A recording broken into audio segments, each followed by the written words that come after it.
IPL ആദ്യമായി back to back century അടിച്ചൊരു ബാറ്റർ. ഷോലെ മൂവിയിൽ ഗബ്ബർ വില്ലൻ ആയിരുന്നെങ്കിൽ ഈ ഗബ്ബർ ഇന്ത്യൻ ക്രിക്കറ്റ് ടീമിന്റെ സ്റ്റാർ ആയിരുന്നു, ഹീറോ ആയിരുന്നു. The one and only Shikhar Dhawan.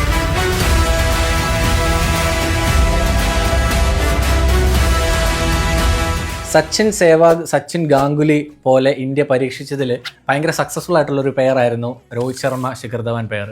ഏകദേശം 9 to 10 ഇയേഴ്സോളം സേവാഗിന്റെ ഒരു ഫേസ് കഴിഞ്ഞിട്ട് ഉടനെ ഹിറ്റ് ആയിട്ടുള്ള ഒരു പെയർ ആയിരുന്നു. ഇവർ അത്രയും നാൾ കളിച്ചിട്ടുണ്ട്. And fastest test century for a debutant എന്നുള്ളൊരു റെക്കോർഡും ശിഖർ ധവാൻ ഉണ്ട്.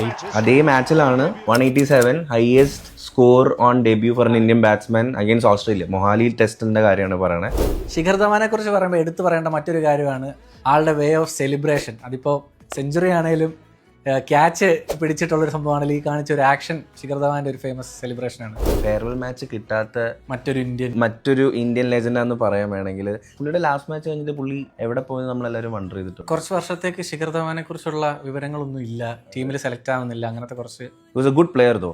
ഇന്ത്യയുടെ ഓപ്പണിംഗ് പെയർ എന്നുള്ള രീതിയിൽ ഏറ്റവും കൂടുതൽ റൺസ് ടോട്ടൽ മാച്ചസിൽ അടിച്ചെടുത്ത രണ്ടാമത്തെ പെയറാണ് രോഹിത്തും ധവാനും. അപ്പോൾ ഫസ്റ്റ് ആരാ? അത് നിങ്ങൾ താഴെ കമന്റ് ചെയ്യും.